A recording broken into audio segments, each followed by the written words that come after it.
How different are Wiccan and Speed from comics to screen? I don't know! William Maximoff / Kaplan and Thomas Maximoff / Shepard have appeared in hundreds of Marvel comics, so there's a significant amount of lore surrounding these characters. In the Marvel Cinematic Universe, we've seen these characters be played by Gavin Borders, Jeff Kline, Baden Billets, Julian Hillard, Joe Locke, and some unnamed babies. So let's find out how different these characters are in the comics to their appearances on screen. William and Thomas Maximoff both made their first appearance in 1986's Vision and the Scarlet Witch, issue 12, written by Steve Englehart and illustrated by Richard Howe. In the issue, Wanda Maximoff gives birth to hers and Vision's kid, Thomas, named after the middle name of the creator of the original Human Torch. But wait a minute, there's a second child and a second son, which shouldn't have been too much of a surprise given their mother is a twin with Pietro, and Vision is essentially a twin with Wonder Man, the person whom the second born is named after, as Vision's mind was formed from Simon Williams' brain patterns. According to Vision, neither kid has a last name, like him, but they have been referred to as Billy and Tommy Maximoff. We later learn that the twins were magical constructs unconsciously created out of two lost souls by Wanda with her reality-altering powers, souls which were later claimed by the Lord of the Netherworld, Mephisto, who reabsorbed them to end their existence. For now. In the MCU, Tommy and Billy made their first appearance in the third episode of WandaVision. They were born to parents Wanda and Vision inside Wanda's Hex anomaly, created using her chaos magic. Like the comics, they only expected one child, but ended up with two. And like the books, Tommy was the firstborn twin, something Billy doesn't like to be reminded about. The naming process was a little different, considering Wonder Man has yet to appear in the MCU, and the original Human Torch has only been hinted at. So Tommy came from being a nice classic all-American name, while Billy is named after Shakespeare. The rapid aging process from baby to 10 is not something that happened in the comics, but after Wanda destroyed her hex around Westview, their existence also ceased to exist. For now. Because their somewhat birth father Vision explains to the twins that when Mephisto reabsorbed their souls, they'd been so transfigured by Wanda's magic that they destroyed Mephisto.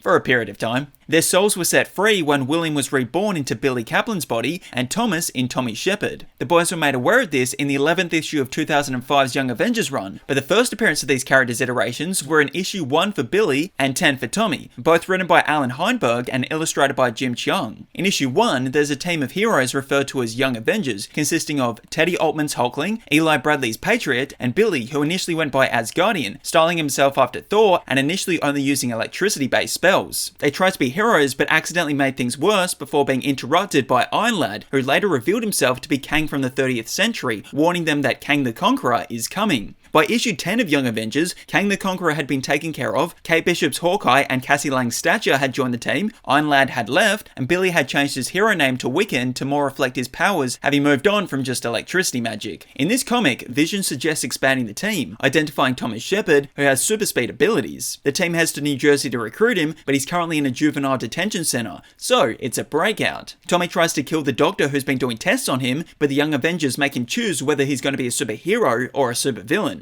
He chooses hero. In the MCU, William's soul escaped Wanda's hex just before it disappeared, entering the body of 13-year-old William Kaplan, who had just died in a nearby car crash. As for Tommy, I guess time will tell. Maybe something to do with a swimming pool? He's gonna drown!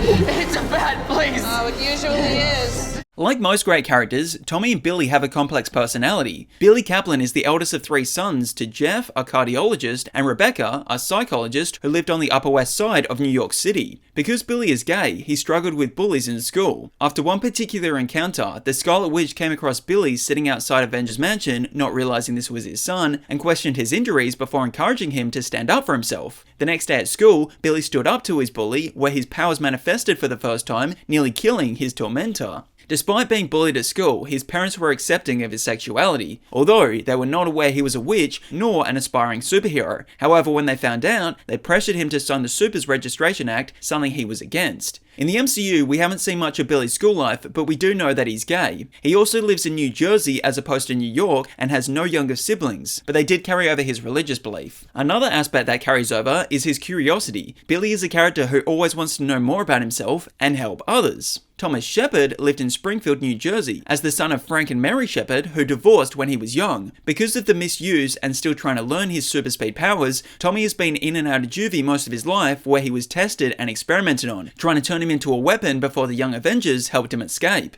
Like his soul brother, Tommy was also against the Superhuman Registration Act, rebelling against the cause. We haven't seen a lot of Tommy in the MCU, but we do see the cheeky and almost rebellious side of him translate to screen. Together, the brothers get along well.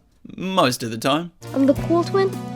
What does that make me? A Dorkosaurus Rex. Now, what's Billy and Tommy's connection to other characters? Romantically, Billy is married to his high school sweetheart, Teddy Altman, aka Hulkling, who has absolutely nothing to do with the Hulk. In fact, he's half Kree, half Skrull. I don't think we'll be seeing him in the MCU anytime soon. I think they've set it up for Scar to be that character instead, who Billy may end up with, but before then, he's currently in a relationship with Eddie. Tommy, on the other hand, has dated Lisa Molinari, aka Coat of Arms, in Juvie, had a brief romance with Kate Bishop's Hawkeye, and David Olney, aka Prodigy, making Tommy bisexual. However, in the MCU, no romantic relationship for Tommy has yet to be shown. While having strong links to Wanda and Vision for previously mentioned reasons, the reincarnated twins have a complex relationship with them. While Billy idolizes Wanda, her love for them gradually grew as she acknowledges them as her children in spirit. While Vision has a more emotionally reserved relationship with them, despite being present in many of the Young Avengers missions. In the MCU, Wanda's love for them was pretty extreme, but Billy never really had much desire to learn if Wanda was actually alive. As for Agatha and the Covenant Witches, that's more an on-screen relationship that isn't seen in the books. Their on-screen dog, Sparky. does appear in the comics, but it's Vision's pet with his synthezoid family. Team-wise, their most notable group is the Young Avengers, which Wiccan was a founding member of. Will we ever get a Young Avengers movie or show? I mean, they've set it up, so I hope so. They're probably too old to call them the Young Avengers now, but calling them champions is still an option.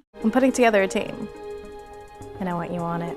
Wiccan's most notable costume look is a dark-bodied suit with red cape that wraps around his chest and a silver headband, something that translates incredibly to screen in Agatha All Along. Speed often wears a green jumpsuit and has white hair. The closest we've gotten to that look is in the Halloween episode of WandaVision, except the costume was blue, not green. The twins are also known to be identical looking, the only giveaway is the white hair. Power-wise, Wiccan has magic, similar to his spiritual mother's. He initially practiced a unique, self-taught magic style, casting spells by repeatedly stating the desire he wanted to achieve, like, I want to be in Wondergore, I want to be in Wondergore. But if he couldn't hear himself, the spell wouldn't work. However, Billy later graduated to being able to cast spells without this method. Over time in the comics, he's become more powerful to near limitless levels, which can be dangerous. This magical power has been shown on screen, but the full extent of his abilities are yet to be translated. Speed's powers, on the other hand, are, get this, running really fast. According to himself, his top speed was 761 miles per hour. Chip off the old Maximum block, you got super speed! I do? As for the comic to MCU adaptations of stories that Tommy and Billy have been a part of, I've already spoken about their origin, but how different are some of the other story arcs? Their story arc in Doctor Strange in the Multiverse of Madness is inspired by Avengers Disassembled, where Wanda has a mental breakdown after the loss of her children, leading to a battle between her, Doctor Strange, and the Avengers. Agatha All Along is loosely based on the Scarlet Witch run from 2015, where Wanda goes down, down, down the road. Down the witch's road. Except in the comics, it actually exists, rather than being something created with magic in Wiccan's mind. Some other notable comic arcs the twins have been a part of include, but not limited to, Children's Crusade, which follows the Marvel heroes including Wiccan and Speed as they embark on a quest to find the Scarlet Witch, believing she may still be alive after the events of House of M. Empire is an event that sees Wiccan and Hulkling join the Avengers to prevent an intergalactic war between the Kree and Skrull, which they take care of before marrying each other. Cute. Hey, you want to hear some facts about Wiccan and Speed? Yes, I do. Here are some fun facts about Wiccan and Speed. According to Hulkling, Billy developed his spellcasting skills by studying a self-help book that belonged to Hulkling's mum. Entertainment-wise, Billy is a fan of Game of Thrones and The Sound of Music. In Doctor Strange in the Multiverse of Madness, a statue of Billy in his costume can be seen inside the Darkhold Temple. Julian Hillard was initially offered the role of Billy in WandaVision, but had to turn it down due to scheduling conflicts. Jackson Robert Scott then came in to play the character before COVID lockdowns shut down production. When filming resumed, Jackson was the one who now had scheduling conflicts. Luckily, Julian's calendar opened back up and returned to the role. Cool, man. Wiccan and Speed are two of the most fascinating characters in the Marvel Universe. Even though they've had significantly more stories told in the comics, I feel like their time on screen is only just beginning. While there are major differences from page to screen, you can see how the MCU has taken inspiration from the comics, and I think all the actors have done a great job to capture the essence of these characters, and I can't wait to see more of them. The road agrees. Thanks for watching. Let me know in the comments who your favourite Young Avenger is, and don't forget to absolutely obliterate that like, subscribe and share button. I'm just kidding. Only do it with enough force that it registers. I don't want any of you breaking whatever device you're watching this on.